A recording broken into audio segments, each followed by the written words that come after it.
ओम नमः शिवाय। भारत माता ಶಿವಶಕ್ತಿ ಅವತಾರ್ ಪರಮಾತ್ಮವಾಣಿ ಓಂ ಪಿತಾಶ್ರೀ ಶಿವ ತಂದೆಯ ನೆನಪಿದೆಯೇ? ಮುರಳಿಯ ದಿನಾಂಕ 11/5/2026 ಪ್ರಾತಃ ಕ್ಲಾಸ್. ಓಂ ನಮಃ ಶಿವಾಯ. ತಿಳುವಳಿಕೆಯುಳ್ಳ ಮಕ್ಕಳೇ, ಸರ್ಜನ್ ಮುಂದೆ ಕಾಯಿಲೆಯನ್ನು ಹೇಳಿಕೊಳ್ಳಬೇಕು. ಅವರನ್ನು ಹೊಡೆದೆ, ಕಳ್ಳತನ ಮಾಡಿದೆ, ಇದನ್ನು ಹೇಳಿಕೊಳ್ಳಲು ನಾಚಿಕೆಯಾಗುವುದಿಲ್ಲ. ವಿಕಾರದ ವಿಷಯವನ್ನು ಹೇಳಿಕೊಳ್ಳಲು ನಾಚಿಕೆಯಾಗುತ್ತದೆ. ಸರ್ಜನ್ ಮುಂದೆ ನಾಚಿಕೆ ಪಟ್ಟರೆ ಕಾಯಿಲೆ ಬಿಟ್ಟು ಹೋಗುವುದು ಹೇಗೆ? ನಂತರ ಅದು ಒಳಗೊಳಗೆ ಮನಸ್ಸನ್ನು ತಿನ್ನುತ್ತಿರುತ್ತದೆ. ತಂದೆಯನ್ನು ನೆನಪು ಮಾಡಲು ಸಾಧ್ಯವಾಗುವುದಿಲ್ಲ. ಸತ್ಯವನ್ನು ಹೇಳಿದರೆ ಬಹಳಷ್ಟು ನೆನಪು ಮಾಡಲು ಸಾಧ್ಯವಾಗುತ್ತದೆ. ಓಂ ನಮಃ ಶಿವಾಯ. ತಂದೆಯು ಓಂ ಶಾಂತಿಯ ಅರ್ಥವನ್ನು ಮಕ್ಕಳಿಗೆ ತಿಳಿಸಿದ್ದಾರೆ. ನಾನು ಆತ್ಮ ಶಾಂತ ಸ್ವರೂಪನಾಗಿದ್ದೇನೆ. ಯಾವಾಗ ಓಂ ಶಾಂತಿ ಎಂದು ಹೇಳಲಾಗುತ್ತದೆಯೋ ಆಗ ಆತ್ಮಕ್ಕೆ ತನ್ನ ಮನೆ ನೆನಪಾಗುತ್ತದೆ. ನಾನು ಆತ್ಮ ಶಾಂತ ಸ್ವರೂಪನಾಗಿದ್ದೇನೆ. ನಂತರ ಯಾವಾಗ ಕರ್ಮೇಂದ್ರಿಯಗಳು ಸಿಗುತ್ತವೆಯೋ ಆಗ ಮಾತನಾಡುವವರಾಗುತ್ತೀರಿ. ಮೊದಲು ಚಿಕ್ಕ ಕರ್ಮೇಂದ್ರಿಯಗಳಿರುತ್ತವೆ, ನಂತರ ದೊಡ್ಡದಾಗುತ್ತವೆ. ಈಗ ಪರಮಪಿತ ಪರಮಾತ್ಮನು ನಿರಾಕಾರನಾಗಿದ್ದಾನೆ.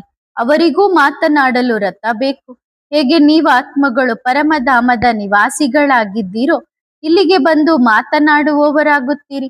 ತಂದೆಯೂ ಹೇಳುತ್ತಾರೆ, ನಿಮಗೆ ಜ್ಞಾನವನ್ನು ಕೊಡಲು ನಾನು ಸಹ ಮಾತನಾಡುವವನು ಆಗಿದ್ದೇನೆ. ತಂದೆಯು ತಮ್ಮ ಮತ್ತು ರಚನೆಯ ಆದಿ ಮಧ್ಯ ಅಂತ್ಯದ ಪರಿಚಯವನ್ನು ಕೊಡುತ್ತಾರೆ. ಇದು ಆತ್ಮಿಕ ಶಿಕ್ಷಣ ಆಗಿದೆ, ಅದು ಲೌಕಿಕ ಶಿಕ್ಷಣ ಆಗಿರುತ್ತದೆ. ಅವರು ತಮ್ಮನ್ನು ಶರೀರವೆಂದು ತಿಳಿದುಕೊಳ್ಳುತ್ತಾರೆ.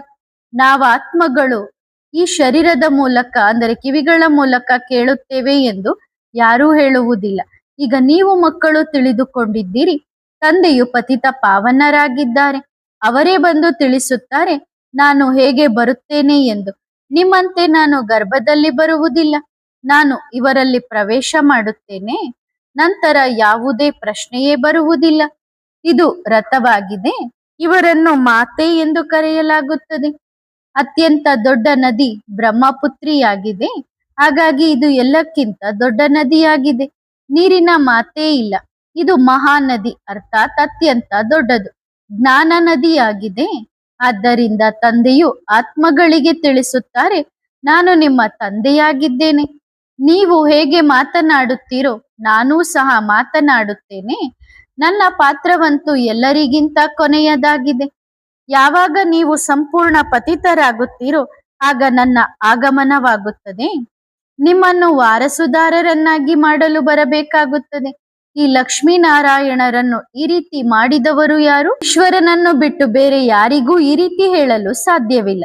ಬೇಹದ್ದಿನ ತಂದೆಯೇ ಸ್ವರ್ಗದ ಮಾಲೀಕರನ್ನಾಗಿ ಮಾಡುತ್ತಾರೆ. ಭಗವಂತನೇ ಸ್ವರ್ಗ, ಹೊಸ ಜಗತ್ತನ್ನು ಸ್ಥಾಪನೆ ಮಾಡುತ್ತಾರೆ ಅಲ್ಲವೇ? ಅದನ್ನು ಸತೋಪ್ರಧಾನ ಜಗತ್ತು ಎಂದು ಕರೆಯಲಾಗುತ್ತದೆ. ಇದನ್ನು ಹಳೆಯ ತಮೋಪ್ರಧಾನ ಜಗತ್ತು ಎಂದು ಕರೆಯಲಾಗುತ್ತದೆ. ಹಾಗಾಗಿ ಅವಶ್ಯವಾಗಿ ಸತೋಪ್ರಧಾನವನ್ನಾಗಿ ಯಾರಾದರೂ ಮಾಡುತ್ತಾರಲ್ಲವೇ?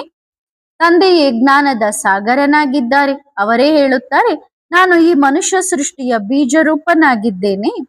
ನಾನು ಆದಿ ಮಧ್ಯ ಅಂತ್ಯವನ್ನು ತಿಳಿದುಕೊಂಡಿದ್ದೇನೆ. ನಾನು ಸತ್ಯ ಆಗಿದ್ದೇನೆ, ಚೈತನ್ಯನಾಗಿದ್ದೇನೆ. ನಾನು ಚೈತನ್ಯ ಬೀಜರೂಪನಾಗಿದ್ದೇನೆ. ಈ ಸೃಷ್ಟಿ ರೂಪಿ ಸಂಪೂರ್ಣ ವೃಕ್ಷದ ಜ್ಞಾನ ನನ್ನಲ್ಲಿದೆ. ಇದನ್ನು ಸೃಷ್ಟಿ ಚಕ್ರ ಅಥವಾ ಡ್ರಾಮಾ ಎಂದು ಕರೆಯಲಾಗುತ್ತದೆ. ಇದು ತಿರುಗುತ್ತಲೇ ಇರುತ್ತದೆ. ಆ ದಿನ ಡ್ರಾಮಾ 2 ಗಂಟೆ ನಡೆಯುತ್ತದೆ. ಇದರ ರೀಲ್ 5000 ವರ್ಷದ್ದಾಗಿದೆ. ಹೇಗೆ ಸಮಯ ಕಳೆಯುತ್ತಾ ಹೋಗುತ್ತದೆಯೋ 5000 ವರ್ಷದಿಂದ ಕಡಿಮೆಯಾಗುತ್ತಾ ಹೋಗುತ್ತದೆ. ನಿಮಗೆ ಗೊತ್ತಿದೆ, ಮೊದಲು ನಾವು ದೇವಿ ದೇವತೆಗಳಾಗಿದ್ದೆವು. ನಂತರ ನಿಧಾನವಾಗಿ ನಾವು ಕ್ಷತ್ರಿಯ ಕುಲದಲ್ಲಿ ಬಂದೆವು. ಈ ಸಂಪೂರ್ಣ ರಹಸ್ಯ ಬುದ್ಧಿಯಲ್ಲಿದೆ ಅಲ್ಲವೇ? ಆದ್ದರಿಂದ ಇವೆಲ್ಲವನ್ನೂ ಸ್ಮರಣೆ ಮಾಡುತ್ತಿರಬೇಕು. ನಾವು ಆರಂಭದಲ್ಲಿ ಪಾತ್ರವಹಿಸಲು ಬಂದೆವು. ಆಗ ನಾವು ದೇವತೆಗಳಾಗಿದ್ದೆವು. 1250 ವರ್ಷ ರಾಜ್ಯ ಮಾಡಿದೆವು. ಸಮಯವಂತೂ ಕಳೆಯುತ್ತಾ ಹೋಗುತ್ತದೆ. ಲಕ್ಷಾಂತರ ವರ್ಷಗಳ ಮಾತೇ ಇಲ್ಲ. ಲಕ್ಷಾಂತರ ವರ್ಷಗಳ ಬಗ್ಗೆ ಯಾರು ಚಿಂತನೆ ಮಾಡಲು ಸಹ ಸಾಧ್ಯವಿಲ್ಲ.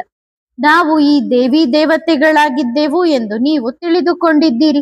ನಂತರ ಪಾತ್ರ ವಹಿಸುತ್ತಾ ಬಂದೆವು. ವರ್ಷಗಳ ಹಿಂದೆ ವರ್ಷ ಕಳೆಯುತ್ತಾ ಈಗ 4900 ವರ್ಷಗಳನ್ನು ಕಳೆದಿದ್ದೇವೆ. ಪಾತ್ರ ವಹಿಸುತ್ತಾ ಬಂದೆವು. ಸುಖ ಕಡಿಮೆಯಾಗುತ್ತಾ ಹೋಯಿತು. ಪ್ರತಿಯೊಂದು ವಸ್ತುವು ಸತೋ ಪ್ರಧಾನ, ಸತೋ ರಜೋ ತಮೋ ಆಗುತ್ತದೆ, ಅವಶ್ಯವಾಗಿ ಹಳೆಯದಾಗುತ್ತದೆ. ಇದು ಮತ್ತೆ ಬೇಹದ್ದಿನ ಮಾತಾಗಿದೆ. ಈ ಎಲ್ಲಾ ಮಾತುಗಳನ್ನು ಬಹಳ ಚೆನ್ನಾಗಿ ಬುದ್ಧಿಯಲ್ಲಿ ಧಾರಣೆ ಮಾಡಿಕೊಂಡು ಅನ್ಯರಿಗೆ ತಿಳಿಸಬೇಕು. ಎಲ್ಲರೂ ಒಂದೇ ರೀತಿ ಇರುವುದಿಲ್ಲ, ಅವಶ್ಯವಾಗಿ ಭಿನ್ನ ಭಿನ್ನ ರೀತಿಯಲ್ಲಿ ತಿಳಿಸುತ್ತಿರಬಹುದು. ಚಕ್ರದ ಬಗ್ಗೆ ತಿಳಿಸುವುದು ಅತ್ಯಂತ ಸುಲಭವಾಗಿದೆ. ಡ್ರಾಮಾ ಮತ್ತು ವೃಕ್ಷ ಎರಡು ಮುಖ್ಯ ಚಿತ್ರಗಳಾಗಿವೆ. ಕಲ್ಪ ವೃಕ್ಷ ಎಂಬ ಹೆಸರಿದೆ ಅಲ್ಲವೇ? ಕಲ್ಪದ ಆಯುಷು ಎಷ್ಟು ವರ್ಷಗಳದ್ದಾಗಿದೆ ಇದು ಯಾರಿಗೂ ಗೊತ್ತಿಲ್ಲ. ಮನುಷ್ಯರಂತೂ ಅನೇಕ ಮತಗಳಿವೆ. ಒಬ್ಬರು ಹೇಳಿದರೆ ಇನ್ನೊಬ್ಬರು ಇನ್ನೊಂದು ಹೇಳುತ್ತಾರೆ. ಈಗ ನೀವು ಅನೇಕ ಮನುಷ್ಯರ ಮತವನ್ನು ಅರ್ಥ ಮಾಡಿಕೊಂಡಿದ್ದೀರಿ ಮತ್ತು ಒಂದು ಈಶ್ವರೀಯ ಮತವನ್ನು ಅರ್ಥ ಮಾಡಿಕೊಂಡಿದ್ದೀರಿ. ಎಷ್ಟು ವ್ಯತ್ಯಾಸವಿದೆ! ಈಶ್ವರೀಯ ಮತದಿಂದ ನೀವು ಮತ್ತೆ ಹೊಸ ಜಗತ್ತಿಗೆ ಹೋಗಬೇಕಾಗುತ್ತದೆ. ಬೇರೆ ಯಾರ ಮತದಿಂದಲೂ ವಾಪಸ್ ಹೋಗಲು ಸಾಧ್ಯವಿಲ್ಲ. ದೈವಿ ಮತ ಅಥವಾ ಮನುಷ್ಯ ಮತದಿಂದ ವಾಪಸ್ ಹೋಗುವುದಿಲ್ಲ. ದೈವಿ ಮತದಿಂದಲೂ ನೀವು ಕೆಳಗಿಳಿಯುತ್ತೀರಿ, ಏಕೆಂದರೆ ಕಲೆಗಳು ಕಡಿಮೆಯಾಗುತ್ತಾ ಹೋಗುತ್ತವೆ. ಅಸುರಿ ಮತದಿಂದಲೂ ಕೆಳಗಿಳಿದಿದ್ದೀರಿ, ಆದರೆ ದೈವಿ ಮತದಲ್ಲಿ ಸುಖವಿದೆ, ಅಸುರಿ ಮತದಲ್ಲಿ ದುಃಖವಿದೆ. ದೈವಿ ಮತವು ಈ ಸಮಯದಲ್ಲಿ ತಂದೆಯು ಕೊಟ್ಟಿದ್ದಾರೆ, ಆದ್ದರಿಂದ ನೀವು ಸುಖಿಯಾಗಿರುತ್ತೀರಿ. ಬೇಹದ್ದಿನ ತಂದೆ ಎಷ್ಟು ದೂರದಿಂದ ಬರುತ್ತಾರೆ. ಮನುಷ್ಯರು ಸಂಪಾದನೆ ಮಾಡಲು ಹೊರಗೆ ಹೋಗುತ್ತಾರೆ. ಯಾವಾಗ ಬಹಳಷ್ಟು ಹಣ ಒಟ್ಟುಗೂಡುತ್ತದೆಯೋ ಆಗ ಮತ್ತೆ ಬರುತ್ತಾರೆ. ತಂದೆಯೂ ಹೇಳುತ್ತಾರೆ, ನಾನು ನೀವು ಮಕ್ಕಳಿಗಾಗಿ ಬಹಳಷ್ಟು ಖಜಾನೆಯನ್ನು ತರುತ್ತೇನೆ, ಏಕೆಂದರೆ ನನಗೆ ಗೊತ್ತಿದೆ ನಿಮಗೆ ಬಹಳಷ್ಟು ಆಸ್ತಿಯನ್ನು ಕೊಟ್ಟಿದ್ದೆ, ಅದೆಲ್ಲವನ್ನು ನೀವು ಕಳೆದುಕೊಂಡಿದ್ದೀರಿ. ಯಾರು ಪ್ರಾಯೋಗಿಕವಾಗಿ ಅಂದ್ರೆ ಪ್ರಾಕ್ಟಿಕಲ್ನಲ್ಲಿ ಕಳೆದುಕೊಂಡಿದ್ದೀರೋ ನಿಮ್ಮೊಂದಿಗೆ ಮಾತನಾಡುತ್ತಿದ್ದೇನೆ. 5,000 ವರ್ಷಗಳ ಮಾತು ನಿಮಗೆ ನೆನಪಿದೆ ಅಲ್ಲವೇ? ಹೌದು ಬಾಬಾ, 5,000 ವರ್ಷಗಳ ಮೊದಲು ನಿಮ್ಮನ್ನು ಭೇಟಿಯಾಗಿದ್ದೆವು ಎಂದು ನೀವು ಹೇಳುತ್ತೀರಿ. ನೀವು ಆಸ್ತಿಯನ್ನು ಕೊಟ್ಟಿದ್ದೀರಿ, ಈಗ ನಿಮಗೆ ಸ್ಮೃತಿ ಬಂದಿದೆ. ನಿಜವಾಗಿಯೂ ಬೇಹದ್ದಿನ ತಂದೆಯಿಂದ ಬೇಹದ್ದಿನ ಆಸ್ತಿಯನ್ನು ಪಡೆದುಕೊಂಡಿದ್ದೆವು. ಬಾಬಾ, ನಿಮ್ಮಿಂದ ಹೊಸ ಜಗತ್ತಿನ ರಾಜ್ಯ ಭಾಗ್ಯದ ಆಸ್ತಿಯನ್ನು ಪಡೆದುಕೊಂಡಿದ್ದೆವು. ಒಳ್ಳೆಯದು, ಹಾಗಾದರೆ ಪುರುಷಾರ್ಥ ಮಾಡಿ. ಹೀಗೆ ಹೇಳಬೇಡಿ ಬಾಬಾ, ಮಾಯೆಯ ಭೂತವು ನಮ್ಮನ್ನು ಸೋಲಿಸಿತು.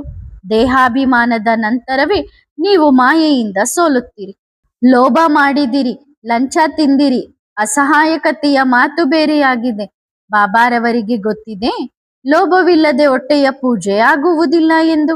ತೊಂದರೆ ಇಲ್ಲ, ಬಲೆ ತಿನ್ನಿ, ಆದರೆ ಎಲ್ಲಿಯೂ ಸಿಕ್ಕಿ ಹಾಕಿಕೊಳ್ಳಬೇಡಿ, ನಂತರ ನಿಮಗೆ ದುಃಖವಾಗುತ್ತದೆ. ಹಣ ಸಿಕ್ಕರೆ ಖುಷಿಯಾಗುತ್ತೀರಿ, ಎಲ್ಲಾದರೂ ಪೊಲೀಸರು ಹಿಡಿದರೆ ಜೈಲಿಗೆ ಹೋಗಬೇಕಾಗುತ್ತದೆ. ಅಂತಹ ಕೆಲಸ ಮಾಡಬೇಡಿ.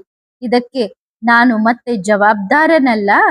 ಪಾಪ ಮಾಡಿದರೆ ಜೈಲಿಗೆ ಹೋಗುತ್ತಾರೆ, ಅಲ್ಲಿ ಜೈಲು ಮುಂತಾದವು ಇರುವುದಿಲ್ಲ. ಆದ್ದರಿಂದ ಡ್ರಾಮಾದ ಯೋಜನೆಯ ಅನುಸಾರ ಕಲ್ಪದ ಮೊದಲು ನಿಮಗೆ 21 ಜನ್ಮಗಳಿಗಾಗಿ ಯಾವ ಆಸ್ತಿ ಸಿಕ್ಕಿತ್ತೋ ಹಾಗೆಯೇ ಮತ್ತೆ ಪಡೆಯುತ್ತೀರಿ. ಸಂಪೂರ್ಣ ರಾಜಧಾನಿ ತಯಾರಾಗುತ್ತದೆ. ಬಡ ಪ್ರಜೆ ಸಾಹುಕಾರ ಪ್ರಜೆ, ಆದರೆ ಅಲ್ಲಿ ದುಃಖವಿರುವುದಿಲ್ಲ. ಇದನ್ನು ತಂದೆಯು ಗ್ಯಾರಂಟಿ ಕೊಡುತ್ತಾರೆ. ಎಲ್ಲರೂ ಒಂದೇ ಸಮಾನರಾಗಲು ಸಾಧ್ಯವಿಲ್ಲ. ಸೂರ್ಯವಂಶಿ ಚಂದ್ರವಂಶಿ ರಾಜ್ಯದಲ್ಲಿ ಎಲ್ಲರೂ ಬೇಕಲ್ಲವೇ? ಮಕ್ಕಳಿಗೆ ಗೊತ್ತಿದೆ ಹೇಗೆ ತಂದೆಯು ನಮಗೆ ವಿಶ್ವದ ಮಾಲೀಕತನವನ್ನು ಕೊಡುತ್ತಾರೆ ಎಂದು. ನಂತರ ಕೆಳಗಿಳಿಯುತ್ತೇವೆ. ಸ್ಮೃತಿಗೆ ಬಂತಲ್ಲವೇ? ಇಲ್ಲಿಯೂ ತಂದೆಯು ಸ್ಮೃತಿಯನ್ನು ನೆನಪು ಮಾಡಿಸುತ್ತಾರೆ. ಈ ಆತ್ಮಿಕ ಶಿಕ್ಷಣವನ್ನು ಪ್ರಪಂಚದಲ್ಲಿ ಬೇರೆ ಯಾರೂ ಓದಿಸಲು ಸಾಧ್ಯವಿಲ್ಲ. ಗೀತೆಯಲ್ಲಿಯೂ ಮನ್ಮನಾಭವ ಎಂದು ಬರೆಯಲಾಗಿದೆ. ಇದನ್ನು ಮಹಾಮಂತ್ರ, ವಶೀಕರಣ ಮಂತ್ರ ಎಂದು ಕರೆಯುತ್ತಾರೆ. ಅರ್ಥಾತ್ ಮಾಯೆಯ ಮೇಲೆ ವಿಜಯ ಪಡೆಯುವ ಮಂತ್ರ. ಮಾಯಾಜೀತ್, ಜಗಜ್ಜೀತ್. ಮಾಯೆ ಎಂದರೆ 5 ವಿಕಾರಗಳಾಗಿವೆ. ರಾವಣನ ಚಿತ್ರವು ಸಂಪೂರ್ಣ ಸ್ಪಷ್ಟವಾಗಿದೆ. 5 ವಿಕಾರಗಳು ಸ್ತ್ರೀಯಲ್ಲಿ, 5 ವಿಕಾರಗಳು ಪುರುಷನಲ್ಲಿ. ಇದರಲ್ಲಿ ಕತ್ತೆ ಅರ್ಥಾತ್ ಟಟ್ಟು ಆಗಿ ಬಿಡುತ್ತಾರೆ, ಅಂದರೆ ಕುದುರೆ ಆಗಿ ಬಿಡುತ್ತಾರೆ. ಆದ್ದರಿಂದ ಮೇಲ್ಭಾಗದಲ್ಲಿ ಕತ್ತೆಯ ತಲೆಯನ್ನು ತೋರಿಸುತ್ತಾರೆ. ಈಗ ನೀವು ತಿಳಿದುಕೊಂಡಿದ್ದೀರಿ, ಜ್ಞಾನವಿಲ್ಲದೆ ನಾವು ಸಹ ಕತ್ತೆಗಳಾಗಿದ್ದೆವು. ನಂತರ ಈಗ ದೇವತೆಗಳಾಗುತ್ತಿದ್ದೇವೆ. ತಂದೆಯು ಎಂತಹ ರಮಣೀಕ ಮಾತುಗಳನ್ನು ಓದಿಸುತ್ತಾರೆ, ಅದನ್ನು ಮತ್ತೆ ಇತರರಿಗೆ ಹೇಳುತ್ತಾರೆ. ಮೊದಲನೆಯದಾಗಿ ಓದಿಸುವವರ ನಿಶ್ಚಯ ಮಾಡಬೇಕು. ಹೇಳಿ, ತಂದೆಯು ನಮಗೆ ಇದನ್ನು ತಿಳಿಸಿದ್ದಾರೆ, ಈಗ ಒಪ್ಪಿಕೊಳ್ಳಿ ಅಥವಾ ಒಪ್ಪಿಕೊಳ್ಳದೆ ಇರಿ, ಇವರು ಬೇಹದ್ದಿನ ತಂದೆಯಾಗಿದ್ದಾರಲ್ಲವೇ. ಶ್ರೀಮತದಿಂದ ಶ್ರೇಷ್ಠರನ್ನಾಗಿ ಮಾಡುತ್ತಾರೆ. ಹಾಗಾಗಿ ಶ್ರೇಷ್ಠವಾದ ಹೊಸ ಜಗತ್ತು ಅವಶ್ಯವಾಗಿ ಬೇಕಲ್ಲವೇ. ಈಗ ನೀವು ತಿಳಿದುಕೊಂಡಿದ್ದೀರಿ, ನಾವು ಸ್ಲಂನಲ್ಲಿ ಅಳಚೆಯ ಜಗತ್ತಿನಲ್ಲಿ ಕುಳಿತಿದ್ದೇವೆ. ಬೇರೆ ಯಾರೂ ಇದನ್ನು ಅರ್ಥ ಮಾಡಿಕೊಳ್ಳಲು ಸಾಧ್ಯವಿಲ್ಲ. ಅಲ್ಲಿ ನಾವು ಬಹಿಷ್ಠ ಸ್ವರ್ಗದಲ್ಲಿ ಸದಾ ಸುಖಿಯಾಗಿರುತ್ತೇವೆ. ಇಲ್ಲಿ ನರಕದಲ್ಲಿ ಎಷ್ಟು ದುಃಖವಿದೆ.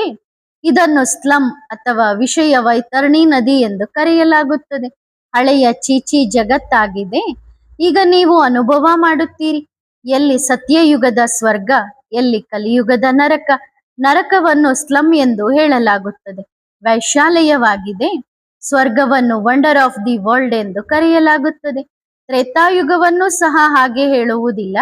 ಇಲ್ಲಿ ಈ ಹೊಲಸು ಜಗತ್ತಿನಲ್ಲಿ ವಾಸಿಸಲು ಮನುಷ್ಯರಿಗೆ ಎಷ್ಟು ಖುಷಿಯಾಗುತ್ತದೆ. ಕೊಳಕಾದ ಹುಳುಗಳನ್ನು ಭ್ರಮರಿಯು ಜೇಂಕರಿಸಿ ತನ್ನ ಸಮಾನವನ್ನಾಗಿ ಮಾಡುತ್ತದೆ. ನೀವು ಕೊಳಚೆಯಲ್ಲಿ ಬಿದ್ದಿದ್ದೀರಿ. ನಾನು ಬಂದು ನಿಮ್ಮನ್ನು ಬೂಬೂ ಮಾಡಿ ನಿಮ್ಮನ್ನು ಹುಳುವಿನಿಂದ ಅರ್ಥಾತ್ ಶೂದ್ರರಿಂದ ಬ್ರಾಹ್ಮಣರನ್ನಾಗಿ ಮಾಡಿದ್ದೇನೆ. ನೀವೀಗ ಡಬಲ್ ಕಿರೀಟಧಾರಿಗಳಾಗುತ್ತೀರಿ. ಹಾಗಾಗಿ ನಿಮಗೆ ಎಷ್ಟು ಖುಷಿ ಇರಬೇಕು. ಪುರುಷಾರ್ಥವನ್ನು ಸಂಪೂರ್ಣವಾಗಿ ಮಾಡಬೇಕು. ಬೇಹದ್ದಿನ ತಂದೆಯು ತಿಳುವಳಿಕೆಯನ್ನಂತೂ ಬಹಳ ಸುಲಭವಾಗಿ ಕೊಡುತ್ತಾರೆ. ಬಾಬಾ ಸತ್ಯವನ್ನೇ ಹೇಳುತ್ತಾರೆ ಎಂದು ಮನಸ್ಸಿಗೂ ಅನಿಸುತ್ತದೆ. ಅವರನ್ನು ನಿಮ್ಮ ಮನೆಗೆ ಕರೆತರುತ್ತೀರಿ. ಅನೇಕರು ನಿಮಗೆ ಹೇಳುತ್ತಾರೆ, ಇಲ್ಲಿಗೆ ಬಂದು ನಮಗೆ ತಿಳಿಸಿ ಎಂದು. ನಾವು ವಿಷಸಾಗರದಲ್ಲಿ ಮುಳುಗೇಳುವವರಾಗಿದ್ದೇವೆ ಎಂದು ನೀವು ತಿಳಿದುಕೊಂಡಿದ್ದೀರಿ. ಮಾಯೆಯ ಕೆಸರಿನಲ್ಲಿ ಸಿಲುಕಿ ಸತ್ತಿದ್ದೇವೆ. ಈ ಜಗತ್ತಿನ ಶೋ ನೋಡಿ ಎಷ್ಟಿದೆ. ತಂದೆಯೂ ತಿಳಿಸುತ್ತಾರೆ, ನಾವು ಬಂದು ನಿಮ್ಮನ್ನು ಈ ಕೆಸರಿನಿಂದ ರಕ್ಷಿಸುತ್ತೇವೆ, ಸ್ವರ್ಗಕ್ಕೆ ಕರೆದುಕೊಂಡು ಹೋಗುತ್ತೇವೆ. ಸ್ವರ್ಗದ ಹೆಸರನ್ನು ಕೇಳಿದ್ದೀರಿ. ಈಗ ಸ್ವರ್ಗವಂತೂ ಇಲ್ಲ, ಕೇವಲ ಈ ಚಿತ್ರವಿದೆ. ಈ ಸ್ವರ್ಗದ ಮಾಲೀಕರು ಎಷ್ಟು ಶ್ರೀಮಂತರಾಗಿದ್ದರು. ಭಕ್ತಿ ಮಾರ್ಗದಲ್ಲಿ ಬಲೆ ಪ್ರತಿದಿನ ಮಂದಿರಗಳಿಗೆ ಹೋಗುತ್ತಿದ್ದೆವು, ಆದರೆ ಈ ಜ್ಞಾನವೇನೂ ಇರಲಿಲ್ಲ. ಈಗ ನೀವು ತಿಳಿದುಕೊಂಡಿದ್ದೀರಿ, ಭಾರತದಲ್ಲಿ ಆದಿ ಸನಾತನ ದೇವಿ ದೇವತಾ ಧರ್ಮವಿತ್ತು. ಇವರ ರಾಜ್ಯ ಯಾವಾಗ ಇತ್ತು ಎಂದು ಯಾರಿಗೂ ಗೊತ್ತಿಲ್ಲ. ದೇವಿ ದೇವತೆಗಳ ಬದಲಾಗಿ ಹಿಂದೂ ಎಂದು ಹೇಳುತ್ತಿರುತ್ತಾರೆ. ಆರಂಭದಲ್ಲಿ ಹಿಂದೂ ಮಹಾಸಭಾದ ಅಧ್ಯಕ್ಷ ಸಾವರ್ಕರ್ ಬಂದಿದ್ದರು.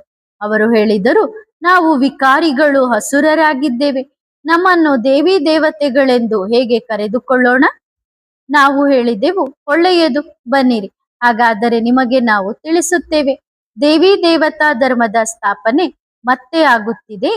ನಾವು ನಿಮ್ಮನ್ನು ಸ್ವರ್ಗದ ಮಾಲೀಕರನ್ನಾಗಿ ಮಾಡುತ್ತೇವೆ. ಇಲ್ಲಿ ಕುಳಿತು ಕಲಿಯಿರಿ ಎಂದು ಹೇಳಿದೆವು. ದಾದಾ, ಬಿಡುವು ಎಲ್ಲಿದೆ ಎಂದು ಅವರು ಹೇಳಿದರು.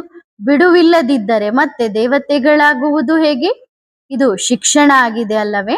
ಪಾಪ, ಅವರ ಅದೃಷ್ಟದಲ್ಲಿ ಇಲ್ಲ. ಅವರು ತೀರಿಕೊಂಡರು. ಹೀಗೂ ಹೇಳುವುದಿಲ್ಲ ಅವರು ಪ್ರಜೆಯಲ್ಲಿ ಬರುತ್ತಾರೆ ಎಂದು. ಅಲ್ಲ, ಹಾಗೆಯೇ ಬಂದು ಬಿಟ್ಟಿದ್ದರು.